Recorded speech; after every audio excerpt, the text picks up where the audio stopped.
الشیطان الرجیم بسم اللہ الرحمن الرحیم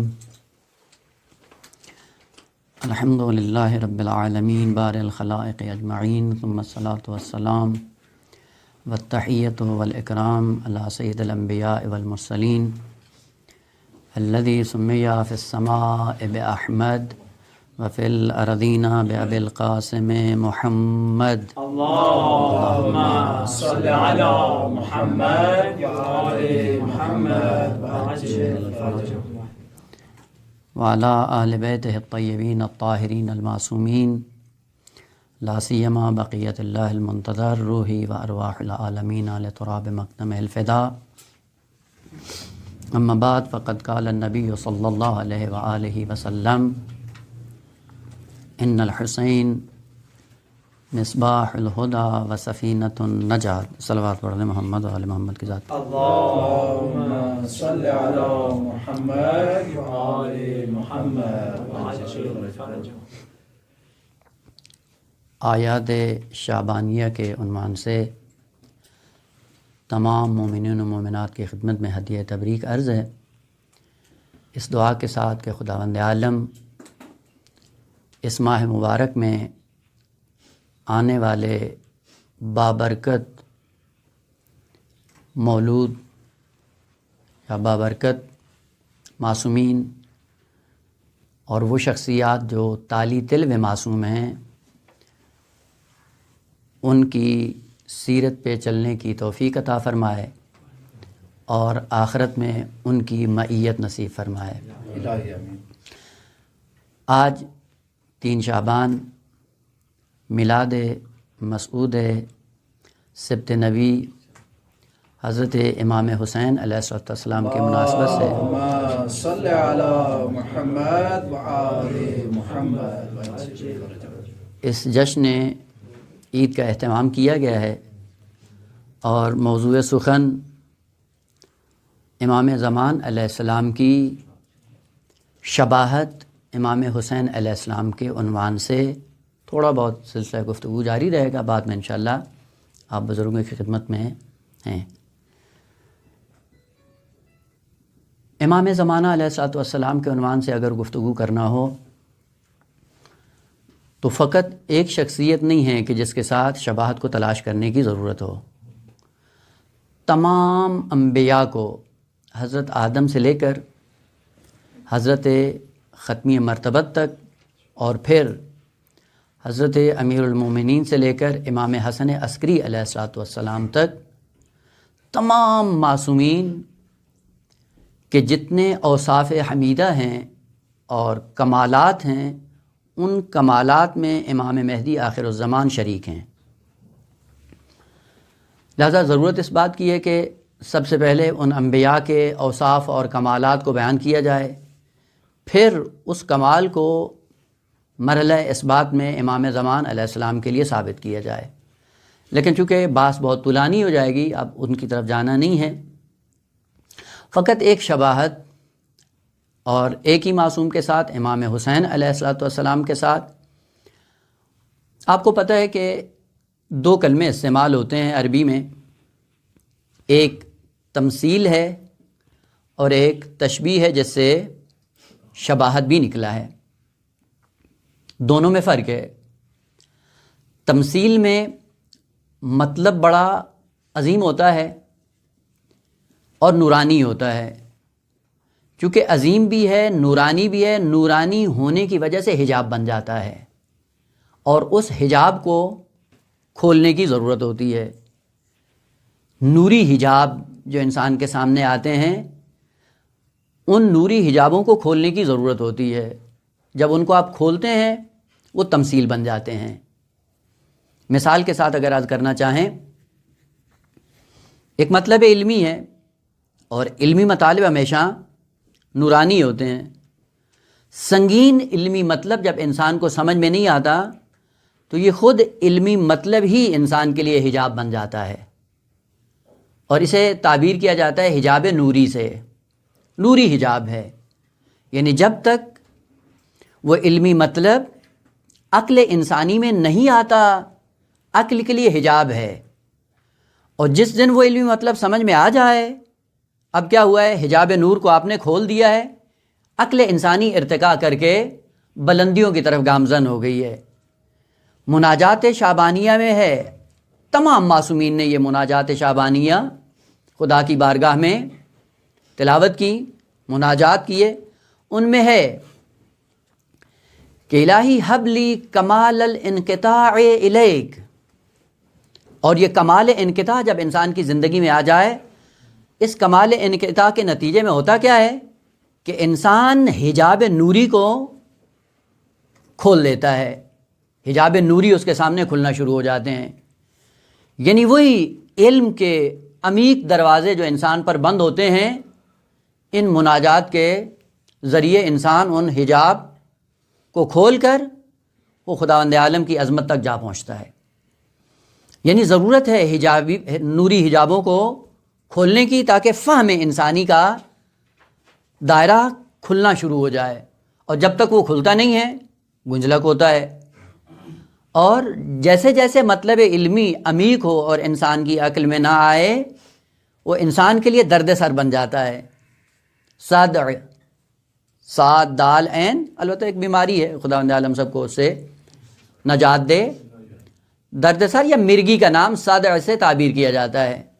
جب علمی بات انسان کے لیے قابل حل نہ ہو، چین نہیں آتا انسان کو، جب چین نہیں آتا ہے ایسا ایسا سر میں درد شروع ہو جاتا ہے، کیونکہ نفس انسانی کا تعلق بدن سے ہے، اور عقل کا جو آلہ ہے انسان کے بدن میں وہ سر ہے، اور سر کے اندر دماغ ہے، وہ جو تھوڑا سا گوشت کا لوتھڑا ہوتا ہے، یہ گوشت کا لوتھڑا بنام دماغ، یہ آلہ ہے نفس انسانی کا، یعنی قوت مدرکہ کا آلہ انسان کے سر میں ہوتا ہے، اور جب علمی مطلب حل نہیں ہوتا تو سب سے پہلے انسان کے سر میں درد ہونا شروع ہو جاتا ہے۔ اس علمی مطلب کو کھولنے کی ضرورت ہوتی ہے۔ اگر آپ نے علمی مطلب کھول لیا، یہی نورانیت بن جاتی ہے، عقل انسانی ارتقا کر جاتی ہے۔ حجاب نوری کو انسان توڑ دیتا ہے۔ جب حجاب نورانی ٹوٹتا ہے، نتیجہ کیا ہوتا ہے؟ عقل انسانی ارتقا کر کے اس علمی مطلب سے متصل ہو جاتی ہے۔ لہذا تمثیل میں ہوتا یہ ہے کہ اس علمی مطلب کو، اس نورانی مطلب کو سطح فہم انسان تک لانے کے لیے اس حقیقت کو تنزل دیا جاتا ہے، تمثیل بن جاتی ہے۔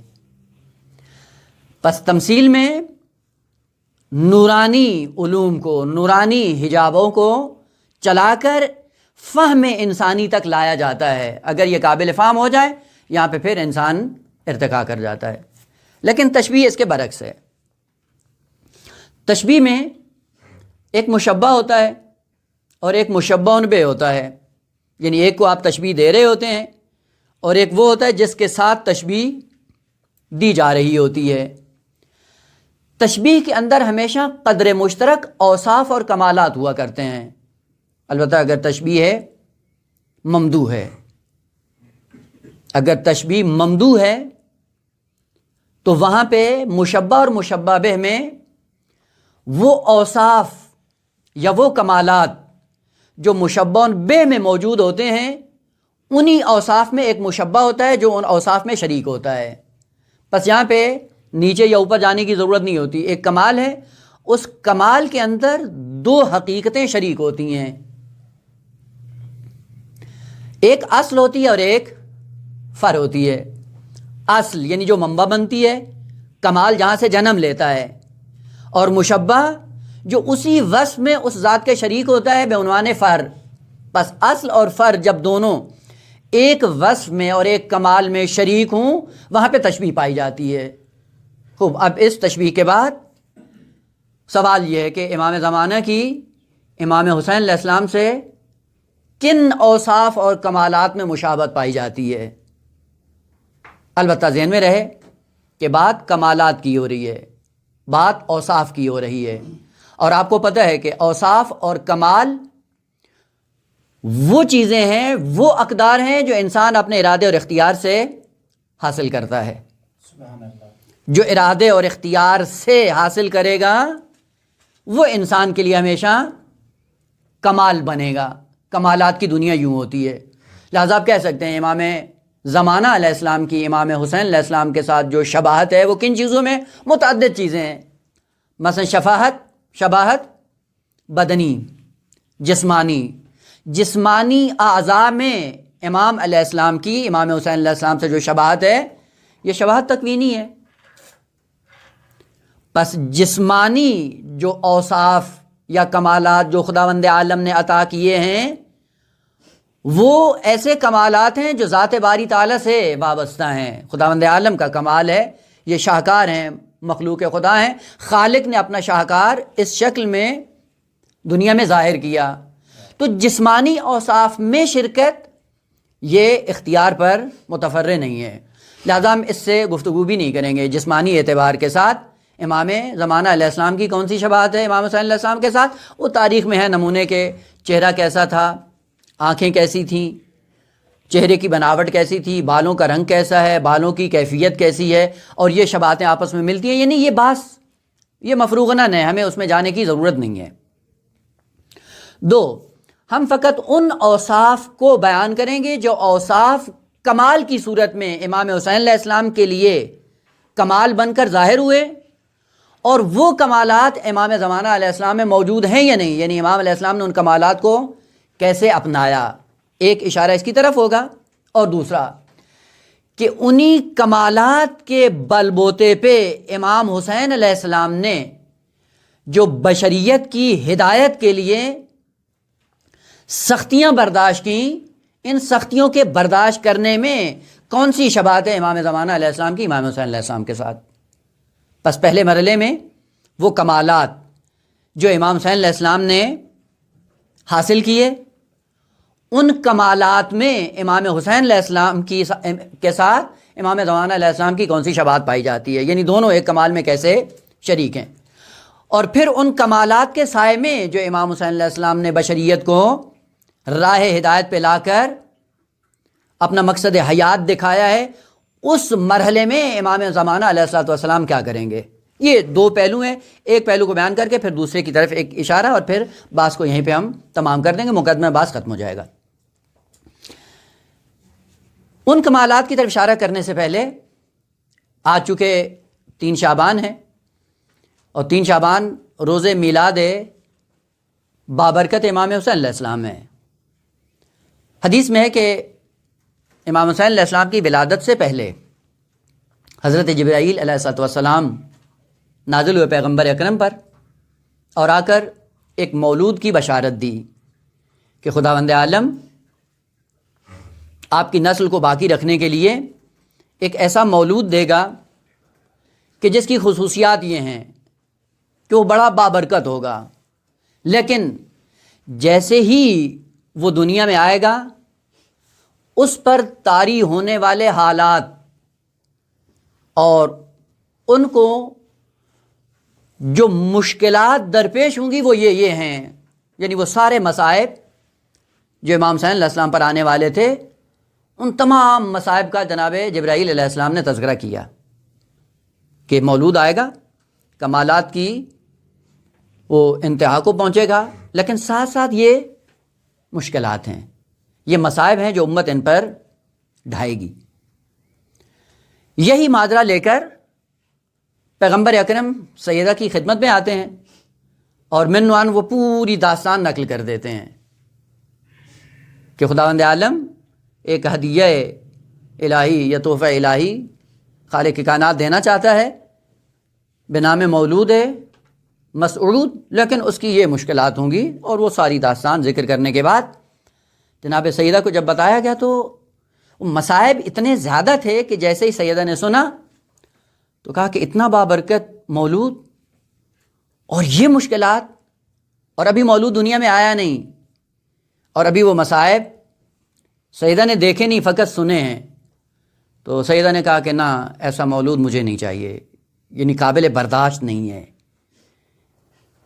وہ مصائب جو سن کر بی بی نے مولود لینے سے امتناع کیا قابل برداشت نہیں تھے، اور امام حسین علیہ السلام بڑی آسانی کے ساتھ ان مصائب سے گزر بھی گئے اور ان کا تحمل بھی بڑی آسانی سے کر لیا. جب بیوی نے کہا کہ اگر ایسا مولود ہے کہ جس میں اتنی مشکلات ہوں گی وہ مجھے نہیں چاہیے، جبرائیل پلٹ کر اللہ کی بارگاہ میں جاتے ہیں، خداوند عالم نے 2 پیغام دے کر بھیجے کہ جاؤ اب اس کے بعد جا کر پوچھو کہ سیدہ کو چاہیے یا نہیں چاہیے۔ جبرائیل آتا ہے پیغمبر اکرم کی خدمت میں اور وہ 2 خصوصیات ذکر کرتے ہیں۔ جناب جبرائیل علیہ السلام پیغمبر اکرم کے سامنے کہا کہ اس کے اندر یہ 2 خصوصیات ہوں گی، مصائب اپنی جگہ پہ۔ پہلی خصوصیت یہ ہے کہ اگر یہ مولود آئے گا تو سلسلہ امامت اور ہدایت اس کی نسل سے جاری ہوگا، پوری بشریت کی ہدایت اسی مولود کے توسط سے ہوگی، پہلی خصوصیت۔ اور دوسری خصوصیت کہ آپ کا ہی آئین، آپ کا دین، اسی کی نسل سے آنے والا آخری بنام مہدی ہوگا جو آپ کے آئین کو پوری دنیا پر نافذ کرے گا۔ اگر یہ آئے گا تو یہ 2 خصوصیات ہوں گی، اگر یہ نہیں آئے گا تو یہ دونوں دروازے بند ہو جائیں گے۔ جب اس چیز کو سنا سیدہ نے استقبال کیا، کہا کہ ہاں ایسے مولود کو واقعاً گلے سے لگانا چاہیے۔ ایسے مولود کو لینے کے لیے پھر ان مصائب کو برداشت کرنا بڑا شیرین ہو جاتا ہے انسان کے لیے۔ یعنی فقط یہ نہیں ہے کہ ایک انسان دروازہ دیکھتا ہے مصائب کا اور مصائب کا دروازہ دیکھنے کے بعد انسان کبھی بے حوصلہ ہو جاتا ہے، لیکن ان مصائب کے سائے میں جو چیز ملنے والی ہوتی ہے وہ اتنی عظیم ہوتی ہے کہ اس کی عظمت کو دیکھتے ہوئے انسان یہ معمولی سے مصائب برداشت کر لیتا ہے۔ لہذا جب یہ جبرائیل نے ارشاد فرمایا، سیدہ نے بڑے سرور اور بہجت کے ساتھ استقبال کیا اور امام حسین علیہ السلام کی ولادت کا آج کے دن انتظام ہوا۔ اور جیسے امام حسین علیہ السلام کا وجود بابرکت دنیا میں ظاہر ہوتا ہے، وہیں سے پیغمبر اسلام نے پوری داستان اور پورے وہ واقعات فرصت کو غنیمت جانتے ہوئے قدم بقدم لمحہ بلمحہ فرصت کے ساتھ بیان کرنا شروع کیے۔ من جملہ یہی ارشاد کہ ان الحسین مصباح الہدا و سفینۃ النجات، کہ حسین ہدایت کا مصباح اور سفینہ نجات ہے۔ 2 کلمے عربی میں، اور یہی 2 کلمے واقعاً انسان کو عظمت کے ساتھ منسلک کرتے ہیں۔ پیغمبر اسلام کے لیے ہے، قرآن نے استعمال کیا سراج منیر، اور خود اس ذات نے بڑھ کر امام حسین علیہ السلام کے لیے کلمہ استعمال کیا مصباح الہدا۔ کلمہ مصباح اور سراج ہے کیا، اور پھر ان دونوں میں فرق کیا ہے؟ مصباح آپ کو پتہ ہے کہ اس میں اعلیٰ کا وزن ہے، مادہ صبح سے مشتق ہے۔ صبح کس کو کہتے ہیں؟ صاد بے ہے صبح، صبح کا معنی ہوتا ہے صاد کے ساتھ چیرنا، کسی چیز کو کھولنا، اور صبح کو صبح اس لیے کہتے ہیں کہ رات کی تاریکی کو چیر کر اس کا نور نمودار ہوتا ہے، اس لیے کہا جاتا ہے یہ صبح۔ البتہ ذہن میں رہے صبح کبھی صادق ہوتی ہے اور کبھی کاذب ہوتی ہے، فقط نور کو دیکھ کر انسان جھانسا نہ کھائے۔ صبح صادق اور صبح کاذب میں انسان کے پاس وہ قوت ہونی چاہیے کہ جو فرق کر سکے یہ صبح صادق ہے یا صبح کاذب ہے۔ صبح کاذب ایک لمحے کے لیے نمودار ہوتی ہے اور پھر تاریکی غالب آ جاتی ہے، یہ صبح کاذب ہے۔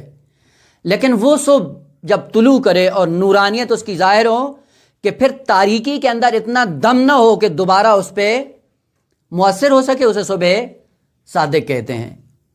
اس صبح سے کلمہ مصباح نکلا ہے، یعنی جو تاریکیوں کو چیر کر اپنے آپ کو ظاہر کرتا ہے، اور اس طرح سے ظاہر کرتا ہے کہ پھر تاریکیوں کے اندر اتنا دم نہیں ہوتا کہ پلٹ کر اس کو ڈھانپ سکیں،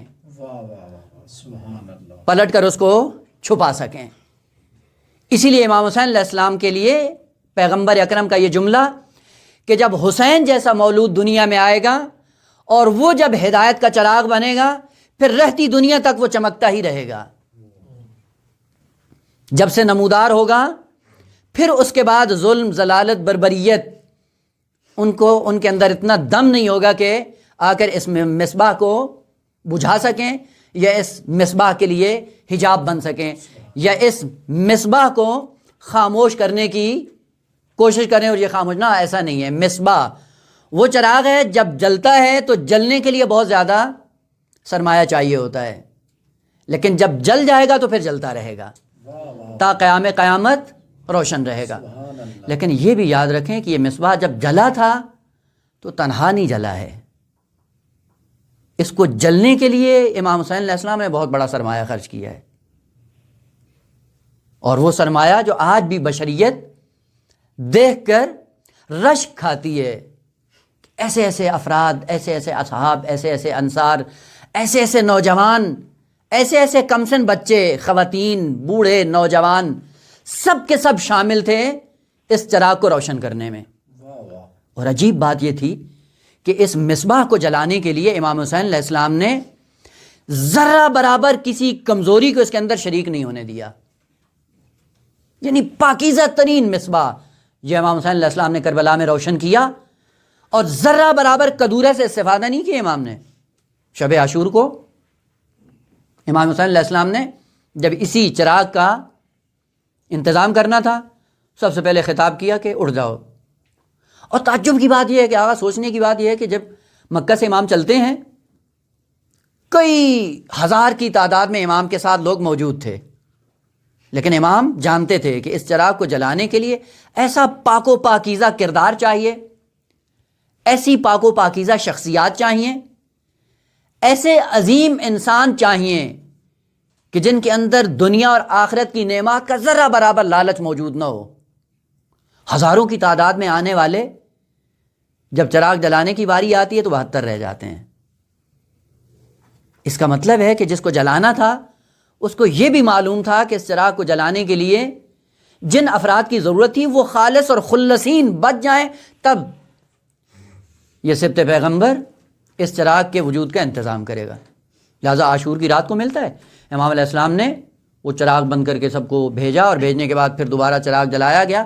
جلانے کے بعد امام نے سب سے پہلا سوال کیا کہ اس بز میں بیٹھنے والا کون کون مقروض ہے؟ جو مقروض سے کسی کا مالی دین تھا، امام نے کہا اٹھ کے چلا جائے، وہ اس نہضت میں شریک نہیں ہو سکتا۔ کتنی پاکیزہ اور مقدس ہے یہ نہضت، یہ تحریک، کہ جس کے پاس ذرہ برابر دین ہے کسی کا، وہ اس مصباح کو جلانے میں شریک نہیں ہو سکتا۔ اور بعض لوگ اٹھے، انہوں نے کہا مولا ہمیں فلاں کا دینا ہے، اور تاریخ میں ملتا ہے کہ امام علیہ السلام نے خود اپنی جیب سے پیسے دیے۔ پیسے دینے کے بعد ان سے کہا کہ جاؤ اپنی زندگی میں جا کے اپنا قرض ادا کر کے واپس آؤ، پھر اس نہضت میں شریک ہو۔ یہ نہضت عام نہضت نہیں ہے، یہ نہضت مصباح بنے گی، اور مصباح ہدایت بنے گی، اور ہدایت کا چراغ اسی وقت پوری بشریت کو ہدایت دے سکتا ہے جب بالکل صاف اور شفاف ہو۔ یہ مصباح امام حسین علیہ السلام نے آغاز کیا، اس کا آغاز کرنے کے بعد اب رہتی دنیا تک یہ مصباح اور یہ چراغ جلتا رہے گا۔ اور یہ مصباح البتہ ذہن میں رہے کہ ہر چراغ ہدایت نہیں ہوتا۔ کئی ایسے چراغ ہیں جو ڈکیتی، چوری کرنے کا ذریعہ ہوتے ہیں۔ انسان اندھیرے میں جاتا ہے کسی کا مال چرانے کے لیے، سہارا کس کا لیتا ہے؟ روشنی کا، چراغ کا۔ چراغ یہ بھی جلا رہا ہے، اور چراغ امام نے بھی جلایا ہے۔ اس نے جلایا ہے چوری کرنے کے لیے، امام نے جلایا ہے بشریت کی ہدایت کے لیے۔ لہذا ہر چراغ کو دیکھ کے امیدوار نہ ہو جائیں کہ یہ چراغ انسان کی رہنمائی کرے گا، نہ۔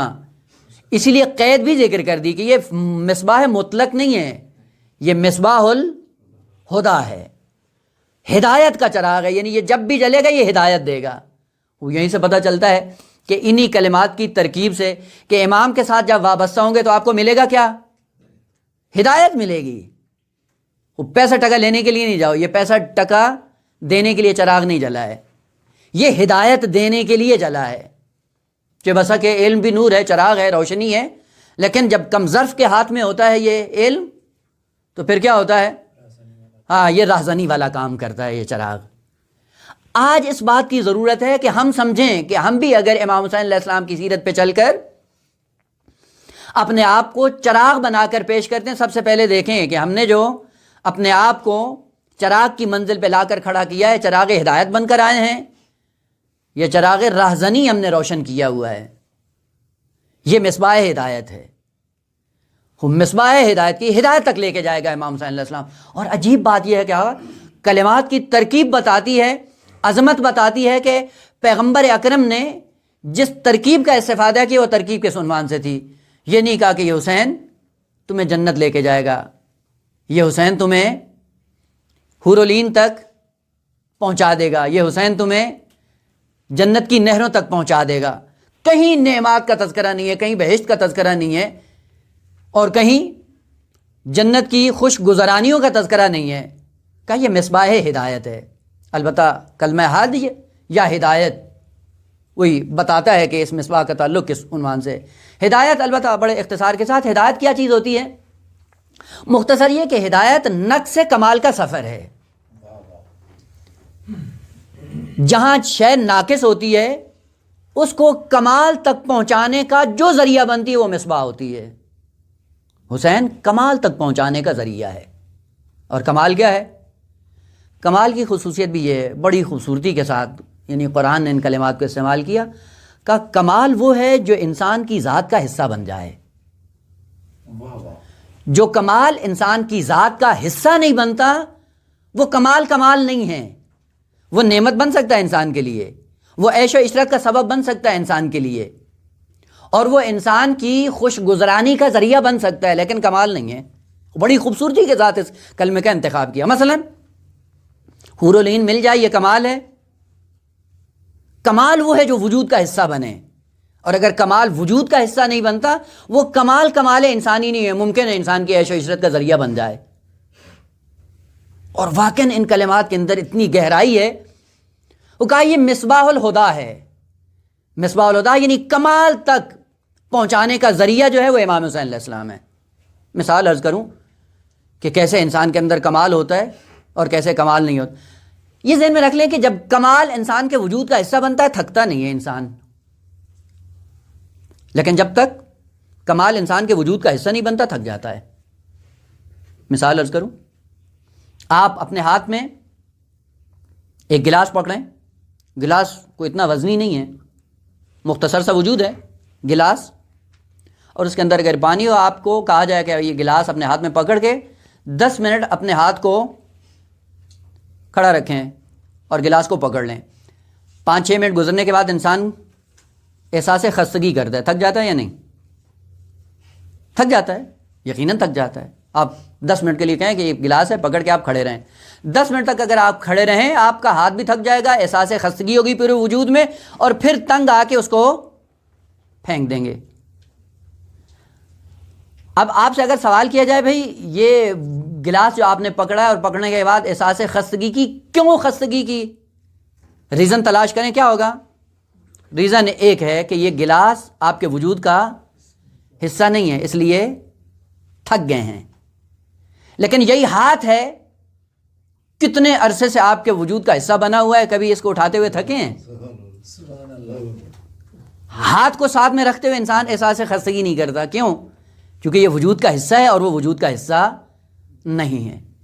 جو وجود کا حصہ بن جائے اس سے انسان کو کبھی تھکاوٹ محسوس نہیں ہوتی، لذت محسوس کرتا ہے۔ اب سمجھ میں آتی ہیں وہ تعبیریں قرآن کی کہ بعض لوگ ہیں کہ جو نماز پڑھتے ہیں تھک جاتے ہیں، انہا لکبیرۃن، یہ بوجھ ہے، یہ سنگینی ہے، یہ تھکاوٹ بن جاتی ہے۔ کن لوگوں کے لیے؟ کہ جنہوں نے نماز کو اپنے وجود کا حصہ نہیں بنایا، ان کے لیے یہ تھکاوٹ کا باعث ہے، سستی کا باعث ہے، کاہلی کا سبب ہے، تھک جاتا ہے انسان، پریشان ہو جاتا ہے، مضطرب ہو جاتا ہے۔ لیکن کچھ ایسے لوگ ہیں جنہوں نے نماز کو اپنے وجود کا حصہ بنایا ہوا ہے، وہ تھکتے ہیں۔ جنہوں نے اپنی ذات کا حصہ بنا لیا نماز کو، اور اس طرح سے اپنے وجود کا حصہ بنایا ہے کہ نماز کے عالم میں اتنا محو ہے، سر کٹا دیتا ہے لیکن نماز سے تھکتا نہیں ہے۔ یہی وہ عظمت ہے امام حسین کی کہ جس نے دین کو اپنی ذات کا حصہ بنایا ہے۔ لہذا دین کو بچانے کے لیے کبھی جسم کی پرواہ نہیں ہے، کبھی بدن کی پرواہ نہیں ہے۔ نوکے نیزہ پہ ہوتا ہے، قرآن وجود کا حصہ ہوتا ہے، تلاوت کرتا ہے، تھکتا نہیں ہے۔ پس کمال وہ ہے جو انسان کی ذات کا حصہ بن جائے، جب حصہ بنتا ہے اسے تھکتا نہیں ہے۔ یہیں سے ہمارے لیے لمحہ فکریہ ہے، آیا واقعاً ہم نے دین کو، نمازوں کو، روزوں کو اپنی ذات کا حصہ بنایا یا نہیں بنایا؟ اگر ذات کا حصہ بنایا ہو تو پھر معصوم کی سیرت پہ چلتے ہوئے کیا کہنا چاہیے؟ قرۃ عینی فی الصلاۃ. کیا ہے؟ نماز آنکھوں کی ٹھنڈک ہے. یہ دو کلمے آگا ذہن میں رہے، بات سے بات نکل نہ جائے، وہی مقدمہ یہیں پہ مکمل کرنا ہے.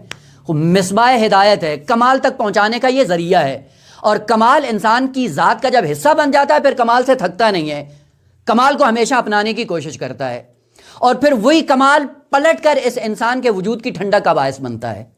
جیسے کہ نماز ہے قرۃ عینی فی الصلاۃ. یہ قرۃ عینی فی الصلاۃ کیا ہے؟ لفظ قرارہ جس سے قرت بھی نکلا ہے.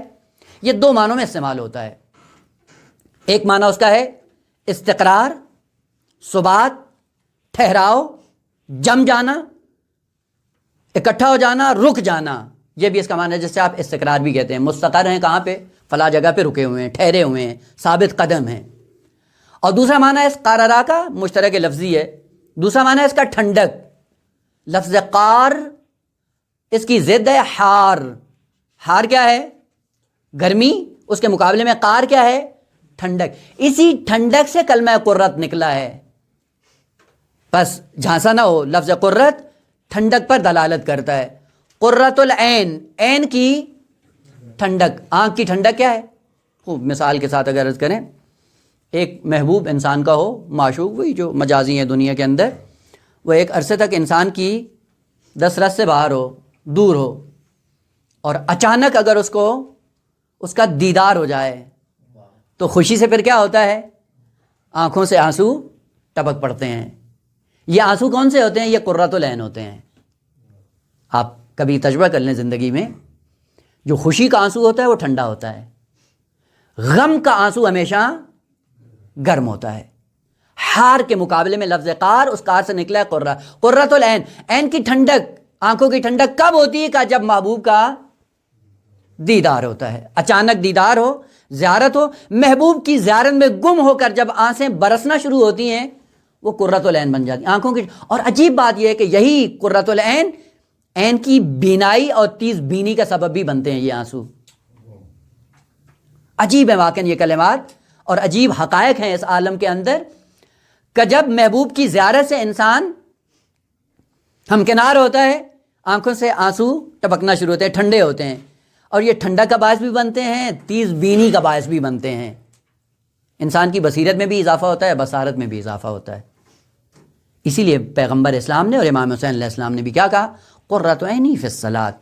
یہ نماز وہ ہے کہ جو نماز ہمیں محبوب سے ملاتی ہے، جو محبوب کی زیارت کے لیے نماز پڑھتا ہے اور نماز کا فریضہ انجام دیتا ہے، اور اس کی آنکھوں سے آنسو ٹپکتے ہیں. یہ نہ سمجھیں کہ خوف جہنم سے آنسو ٹپک پڑے ہیں، گناہوں کی وجہ سے رونا شروع کر دیا. نہیں، معصوم جب گریا کرتا ہے یہ محبوب کی زیارت میں شوق کے آنسو ہیں، گناہوں کے نہیں ہیں، پشیمانی کے نہیں ہیں، ندامت کے نہیں ہیں، جہنم کے خوف کے نہیں ہیں، محبوب کی زیارت کے ہیں. اور محبوب کی زیارت جب انسان نزدیک پہنچتا ہے تو وہاں پہ انسان کی تیزی اور بڑھ جاتی ہے، شوق اور بڑھ جاتا ہے. آپ نے دیکھا ہوگا مشی کے دوران نجف سے کربلا انسان چلتا ہے، اور جیسے ہی کربلا کے بارڈر پہ پہنچتا ہے تھکا ہوتا ہے، لیکن جیسے گنبد دکھائی دیتا ہے توانائی بڑھ جاتی ہے انسان کی. سبحان اللہ. تھکاوٹ کا احساس نہیں ہوتا، لذت بڑھ جاتی ہے، شوق بڑھ جاتا ہے. یہ جو شوق بڑھتا ہے یہ بتا رہا ہے کہ محبوب کتنا عظیم ہے اس کی نگاہ میں، کہ اس محبوب کی زیارت کے لیے کتنا تڑپ رہا ہے. سبحان اللہ. اس لیے پیغمبر اسلام کیا کہتے تھے؟ جب اذان لمبی کرتے تھے بلال تو پلٹ کر کہتے تھے یا بلال ارحنی، بس کر، راحت کر، محبوب کے سامنے جانے دے. کیوں؟ محبوب کے درمیان فاصلہ ڈالتا ہے. قرۃ عینی فی الصلاۃ. پس چراغ ہدایت وہ ہے جو انسان کو کمال تک لے کے جائے. کمال کی خصوصیت یہ ہے کہ جو انسان کے وجود کا حصہ بن جائے، اور کمال جب انسان کے وجود کا حصہ بنتا ہے تو پھر انسان کو تھکاوٹ نہیں لگتی. انہا لکبیرہ، واقعاً بوجھ ہے، سنگین ہے نماز، الا علی الخاشعین، لیکن خاشعین پر بوجھ نہیں ہے. یہ بھی خوبصورتی آگا قرآن کی. خاشع کس کی صفت ہے؟ عربوں کے اندر وہ زمین جو محروم ہوتی تھی، بیابان جس کے اندر کوئی سبزہ نہیں ہوتا اور جس کے اندر کوئی پانی بھی نہیں ہوتا، اس کے اندر تشنگی ہوتی ہے، تشنگی کے پاس کچھ بھی اس کا اپنا نہیں ہوتا، لیکن منتظر ہوتی ہے کہ ایک دن باران رحمت خالق کائنات برسے گی، جیسے میرے دل کے اندر آئے گی میں اس کو اپنا کر خود بخود سرسبز ہو جاؤں گی۔ اس زمین کو عربی میں خاشع کہا جاتا ہے، جس کا اپنا کچھ بھی نہیں ہے، ہمیشہ منتظر رہتی ہے رحمت خدا کی۔ اور کہا یہ نماز سنگین ہے، بوجھ ہے، لیکن خاشعین کے لیے نہیں ہے۔ یہی کلمہ بتا رہا ہے خاشعین کون ہے؟ کہ جن کی ذات میں کچھ بھی نہیں ہے، ہمیشہ خدا کی رحمت کا انتظار کرتے ہیں۔ لیکن وہی باران رحمت جب نماز کی صورت میں ان کے وجود پہ برستی ہے، یہ نمایاں ہو جاتے ہیں۔ اور نمایاں کیسے ہوتے ہیں؟ نماز کی حالت میں جھکتے جاتے ہیں، خدا بلند کرتا چلا جاتا ہے۔ سبحان اللہ۔ یہ عظمت ہے کہ اگر انسان نماز کو اپنے وجود کا حصہ بنا کر اپنے وجود کے اندر نماز کو اتار دے، نماز آ کے انسان کے وجود کو سرسبز بنا دیتی ہے۔ اور اسی لیے کہا کہ من تواضع للہ رفعہ اللہ، جو بھی اللہ کی خاطر جھکتا ہے خداوند عالم اسے بلند کر دیتا ہے۔ جھکو تو صحیح خدا کے لیے۔ اور نمونے امام حسین علیہ السلام نے اپنے آپ کو جھکایا اللہ کی بارگاہ میں، نماز کو اپنے وجود کا حصہ بنا کر اس طرح سے انجام دیا کہ سر کٹا دیا، لیکن نماز کا فریضہ ہاتھ سے نہیں جانے دیا۔ ایسا خاشع انسان آپ کو کہاں ملے گا دنیا میں؟ اس طرح خشوع کیا حسین علیہ السلام نے کہ رہتی دنیا تک پورے دین کے اندر جتنی تعلیمات ہیں، ہر تعلیم کے اندر خداوند عالم نے امام حسین علیہ السلام کو شامل کر دیا۔ کوئی ہے اور معصوم امام حسین علیہ السلام کے علاوہ؟ عید قربان ہو کا زیارت امام حسین پڑھو، عید فطر ہو زیارت امام حسین پڑھو، جمعہ آ جاتا ہے زیارت امام حسین، جتنی بھی آیات ہیں، جتنی بھی ليلۃ القدر آ جائے نماز زیارت امام حسین پڑھو، 15 شعبان آ جائے پھر بھی زیارت۔ یہ کیا کیا امام حسین نے کہ ہر دین کے حصے میں حسین نظر آتا ہے؟ کہ ایسا مصباح ہدایت بنا ہے کہ جب وجود میں آیا ہے تو خداوند عالم نے اٹھا کر دین کا حصہ بنا دیا ہے۔ یہ جو دین کا حصہ بنا ہے کچھ کیا ہے امام حسین علیہ السلام نے، اور وہ جو کیا ہے وہ یہی ہے کہ مصباح ہدایت بنے۔ مصباح ہدایت یعنی کمال تک حسین پہنچائے گا، جنت تک نہیں پہنچائے گا۔ اور جو معرفت تھی اصحاب حسین میں وہ بھی یہی تھی کہ وہ بھی کمال تک جانے کے لیے حسین کے ساتھ لگے ہوئے تھے۔ اگر جنت تک جانے کے لیے لگے ہوئے ہوتے تو عاشور کی رات کو چھوڑ کر چلے گئے ہوتے۔ جو عاشور کی رات کو چھوڑ کر جاتا نہیں ہے، اس سے پتہ چلتا ہے کہ ان کی معرفت بھی یہ تھی کہ حسین کے سائے میں وہ کمال تک جانا چاہتے ہیں، جنت تک نہیں جانا چاہتے۔ اگر جنت تک جانا چاہتے ہوتے تو امام نے جنت دے بھی دی، دکھا بھی دی، اجازت بھی دے دی، بیعت بھی اٹھا لی، سب کچھ رضایت کا اعلان کر بھی دیا، لیکن پھر بھی نہیں جا رہے ہیں۔ اس کا مطلب ہے کہ انہوں نے مانا سمجھا تھا کہ ان الحسین مصباح الہدیٰ، یہ ہدایت کا چراغ ہے۔ جب یہ جلے گا تو پھر بشریت کو کمال تک پہنچائے گا۔ اور کمال تک جانے کے لیے ائمہ نے بہت زیادہ مشکلات برداشت کی ہیں کہ یہ انسان کمال تک پہنچ جائے، واللہ جنت تک پہنچانا ہوتا تو کوئی اتنی زحمت برداشت کرنے کی ضرورت نہیں تھی۔ جنت سستی ہے، کارخانہ ہے، قدرت میں مل جاتی ہے، بڑی آسانی سے بھی مل جاتی ہے، لیکن کمال تک جانا بغیر چراغ کے ممکن نہیں ہے۔ اور چراغ ہمیشہ اس کی خصوصیت یہ کہ جب انسان کے سامنے رہتا ہے، آگے آگے چلتا ہے، تب کمال کے راستے دکھاتا ہے اور پھر انسان راستہ چلتا ہے۔ اگر چراغ پیچھے کر دیں تو پھر راستہ انسان پر تاریک ہو جاتا ہے، بند ہو جاتے ہیں۔ لہذا ہمیشہ دین کی تعلیمات میں کیا ہے کہ ہمیشہ امام کو مقدم رکھو، ہر چیز میں امام کو، اپنی خواہشات میں امام کو مقدم کرو، اپنی زندگی میں امام کو مقدم کرو، اپنے کمال کے طلب میں ائمہ کو مقدم رکھو۔ امام طلبتی، جتنے بھی مطالبے خداوند عالم سے ان کے سامنے کیا ہونا چاہیے؟ امام کو ہمیشہ آگے رکھیں، اور وہ بھی امام جو ہدایت کا چراغ ہو۔ کلمہ مصباح، مصباح یعنی جو تاریکیوں کو چھٹک دے، تاریکیوں کو نابود کر دے اور خود کو ظاہر کرے، وہ مصباح ہوتا ہے۔ وہ پھر چراغ کیا ہے؟ وہ سراج کیا ہے؟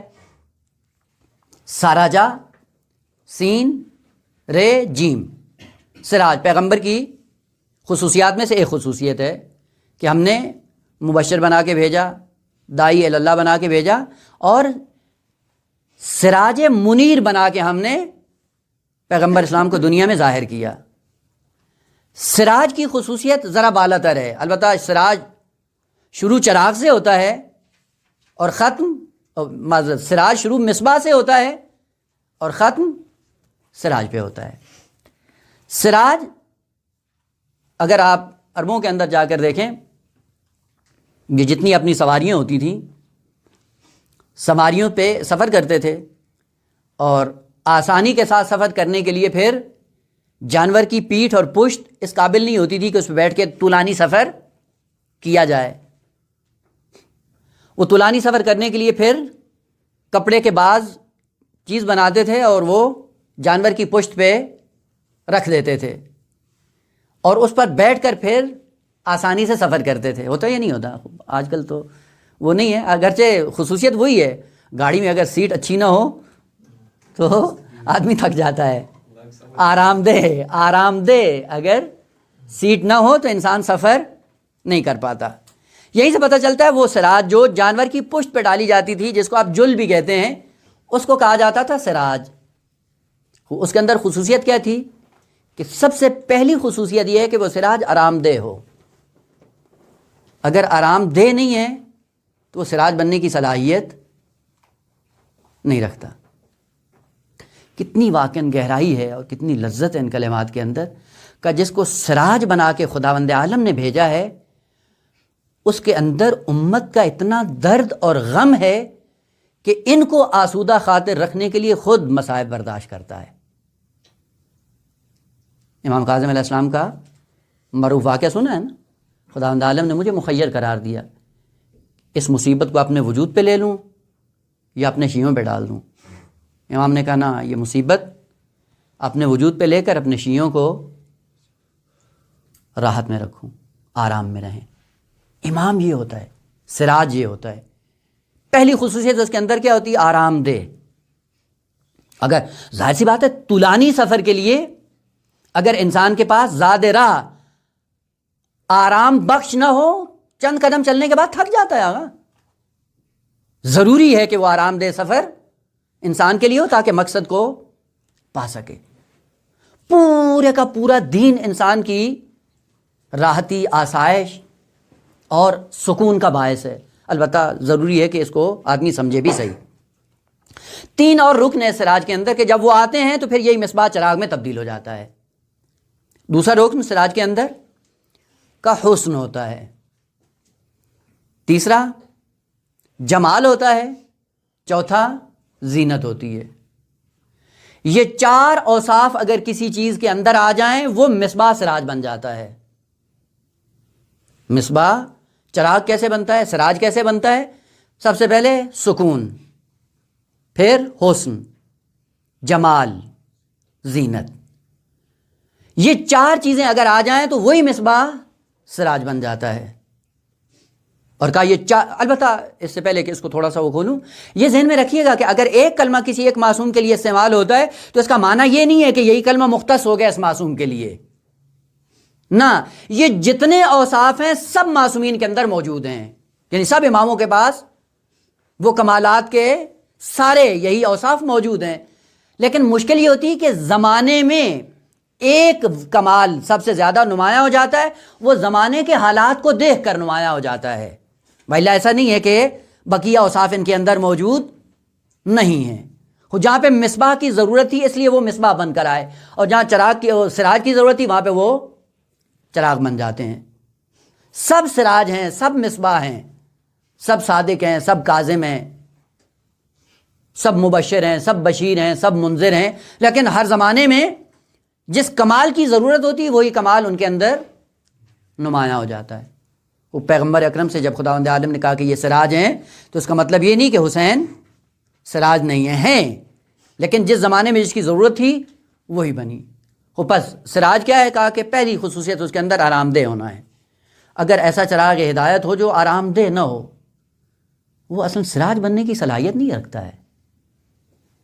کیسا عالم دین ہے جو امت کی ہدایت کے لیے آتا ہے اور اس کے شر سے امت محفوظ نہیں ہوتی، اس کی زبان سے، اس کے کردار سے، اس کے طرز عمل سے امت پریشان رہتی۔ کیسے باتیں کرتا ہے، بات کرتا ہے جلا دیتا ہے۔ یہ سراج بن کر آیا ہے امت کے لیے۔ زبان نہیں ہے، گویا ڈنگ استعمال کرتا ہے، اور جب ڈنگ مارتا ہے تو امت کودنے لگ جاتی ہے۔ سراج بننے کی کوشش کریں جس طرح کہ ائمہ سراج بن کر معاشرے میں ظاہر ہوئے۔ خود دوسری خصوصیت کا ان کے اندر حسن ہوتا ہے۔ البتہ یہ کلمہ حسن ہمیشہ یاد رکھیے گا کہ یہ مفہوم تضایفی ہے، یعنی ہمیشہ دو چیزوں کے درمیان ہوگا، ایک چیز نہیں ہوگی، دو چیزیں ہوں گی، اور دونوں کا تمایل جب ایک دوسرے کی طرف ہوگا اس کے نتیجے میں حسن وجود میں آتا ہے۔ حسن کا معنی خوبصورتی نہیں ہے، حسن کا معنی تمایل ہے۔ ایک چیز جب دوسرے کی طرف متمایل ہوتی ہے اور وہ پلٹ کر اس کے متمایل ہوتی ہے، یا یہ پہلی چیز اس کے ساتھ سازگار ہے اور وہ پلٹ کر اس کے ساتھ سازگار ہے، جسے آپ کہتے ہیں موزون۔ موزون جس کو تولا جاتا ہے، تولنے میں کیا کہتے ہیں؟ برابر ہوتا ہے نا، پلہ اگر اوپر نیچے ہو جائے تو کیا کہتے ہیں؟ موزون نہیں ہے۔ پس مفہوم تضایفی ہے جو دو چیزوں کے درمیان ہوگا اور ان کے اندر توازن ہونا چاہیے، برابری ہونی چاہیے۔ برابری اسی صورت میں ہوتی ہے جب تمایل دونوں کا ایک سطح پر واقع ہو۔ لہذا بس اوقات کوئی آدمی بات کرتا ہے، بات کرنے کے بعد کیا کہتے ہیں؟ یہ بات تو کی لیکن موضوع نہیں کی۔ موضوع نہیں کی کیا مطلب؟ یعنی اس کا وقت ابھی نہیں تھا۔ جو وقت سے پہلے آ جائے وہ بھی موزون نہیں ہے، جو وقت کے گزرنے کے بعد آئے وہ بھی موزون نہیں ہے۔ اسی لیے وہ علامہ اقبال کا، البتہ شعر مجھے تو یاد نہیں ہوتے ہیں، وہ مفہومی ذہن میں رہ جاتا ہے، حافظہ اس حوالے سے نہیں ہے کہ اشعار کو ذہن میں رکھا جائے۔ علامہ اقبال کا ایک شعر ہے کہ یہ کس ناداں نے لکھ دیا محراب مسجد پر، یہ ناداں گر گئے سجدے میں جب وقت قیام آیا۔ واہ واہ واہ واہ واہ۔ یعنی بعض لوگ سجدے میں تھے، وقت قیام کا تھا، قیام نہیں کیا، سجدے کر رہے تھے، ناموزوں عمل، حسن نہیں ہے اس میں عمل میں۔ جس کا وقت ہو اس وقت میں وہ عمل انجام دینا حسن کہلاتا ہے۔ اور یہی وجہ تھی جب حسین علیہ السلام مکہ سے نکلتے ہیں تو کیا کہا؟ احرام کو توڑ دیا۔ البتہ احرام کو توڑ دینے کا مطلب یہ ہے کہ امام نے شروع سے ہی عمرے کا احرام باندھا ہوا تھا، حج کا احرام باندھا ہی نہیں تھا۔ عمرہ مکمل کیا، حج کا احرام باندھا نہیں، مکہ سے نکل پڑے اور بتایا اس امت کو کہ اس وقت جو اسلام اور دین پر آن پڑی ہے وہ یہ نہیں ہے کہ اس وقت حج کیا جائے، یہ وہ وقت ہے کہ جب حج کو بچایا جائے۔ یعنی یہ کعبہ کے ارد گرد گھومنے کا وقت نہیں ہے، وہ یہ اس وقت رسومات میں مشغول تھے۔ کہا ان رسومات کو بچانے کے لیے اٹھو، جب رسومات بچ جائیں گی پھر کعبہ بھی بچ جائے گا، حج بھی بچ جائے گا، یہ تمہارے چکر بھی بچ جائیں گے۔ لیکن قیام کے وقت سجدے میں رہو گے تو پھر دشمن حلہ بول دے گا اور پھر تمہیں عبادات سمیت غرق کر دے گا اور عبادات سمیت نابود ہو جاؤ گے۔ اور دیکھا لوگوں نے کہ 2 سال بعد کعبہ بھی مسمار ہو گیا اور وہ جو خداوند عالم نے بیت امن قرار دیا تھا وہ بیت امن نہیں رہا۔ یہ پیشین گوئی تھی امام کی۔ خوب جب امام کے ساتھ ساتھ نہیں رہو گے، یا بہت پیچھے رہ جاؤ یا بہت آگے نکل جاؤ، ہلاکت ہی ہلاکت ہے۔ اس لیے کہا کہ اس کو سراج بننے کے لیے حسن کی ضرورت ہے، اور حسن میں ہمیشہ توازن ہوتا ہے۔ جب توازن ہوگا تو حسن وجود میں آئے گا۔ اب حسن سے جو خوبصورتی وجود میں آتی ہے وہ قہری ہے۔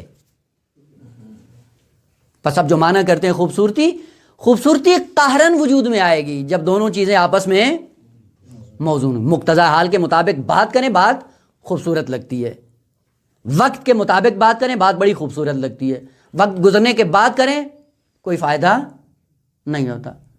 وہ تھے کوفہ کے اندر جنہوں نے وقت پہ قیام نہیں کیا، وقت گزرنے کے بعد کیا، ہزاروں کی تعداد میں مر گئے لیکن تاریخ کے اندر اچھے نام سے یاد نہیں کیے جاتے۔ قیام توابین کیا ہے؟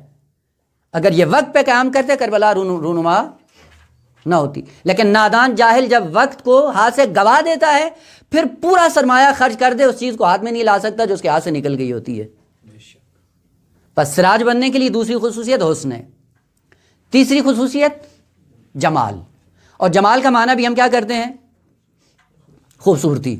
جمال تجمع سے نکلا ہے، جمل کو بھی، جمل کس لیے مادہ تو وہی ہے نا، لیکن جمل کو کیا کہتے ہیں؟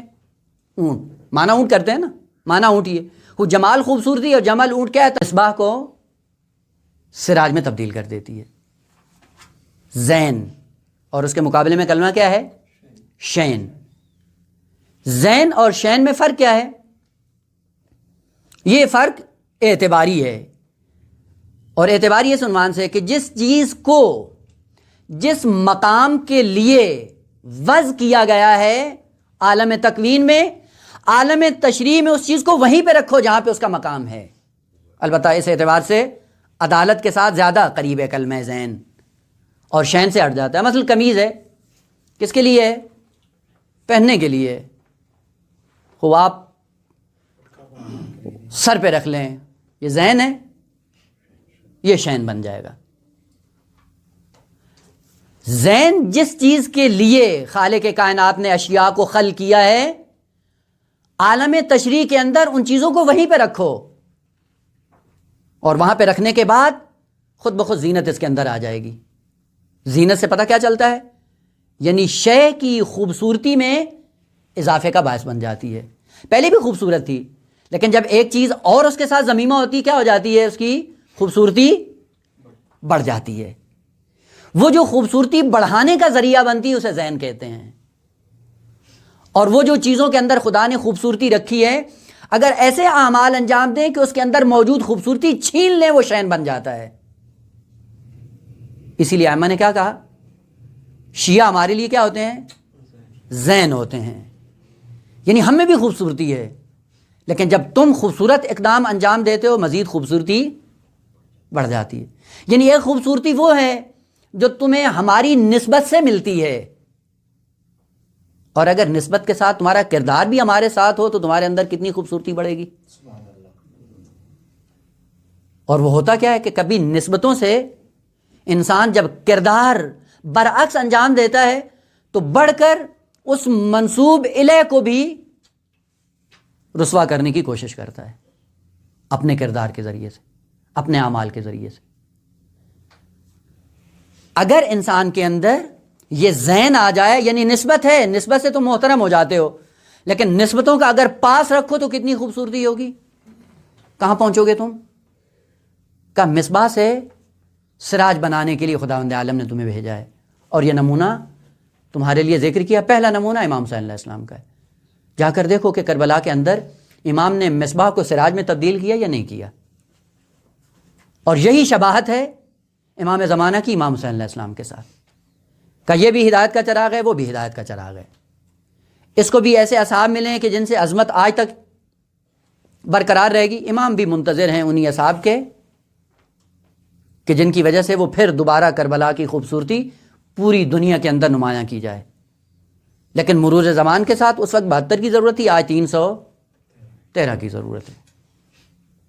تعداد میں فرق آتا رہے گا، کیوں؟ چونکہ زمانے میں وسعت آ رہی ہے۔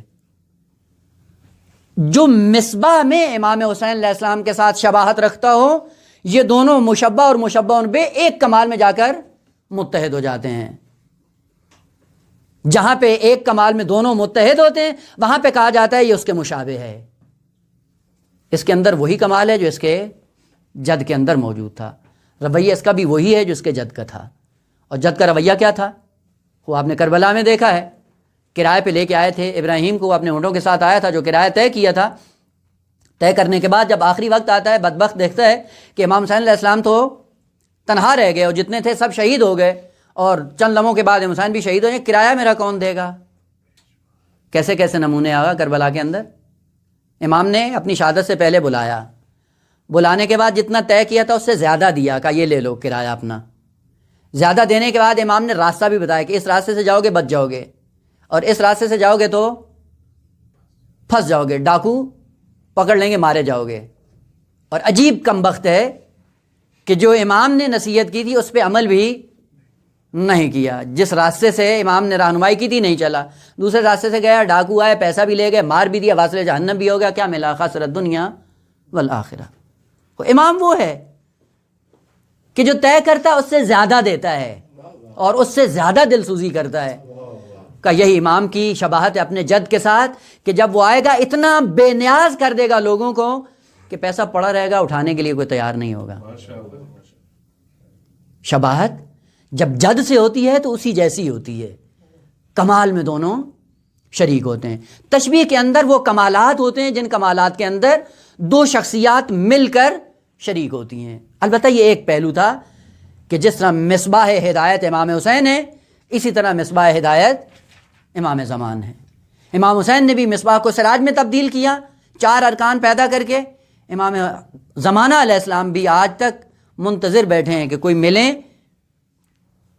کوئی آئیں کہ ان کے توسط سے اس مصباح کو سراج میں تبدیل کریں، اور پھر وہ سراج جب دنیا میں روشن ہوگا اس کی روشنی پوری دنیا میں پھیلے گی، اور پوری روشنی دنیا میں پھیلانے کے لیے آج وہ پردہ غیبت میں منتظر بیٹھا ہے کہ کوئی ہے جو آ کر مہدی آخر الزمان کا ساتھ دے اور ان اوصاف کو اپنا کر میرے ساتھ بنے، اور ساتھ بن کر مصباح کو سراج میں تبدیل کیا جائے، جس سراج کی روشنی میں پھر پوری دنیا سکون کا سانس لے کر اللہ کی بارگاہ میں آسانی کے ساتھ چل پڑے۔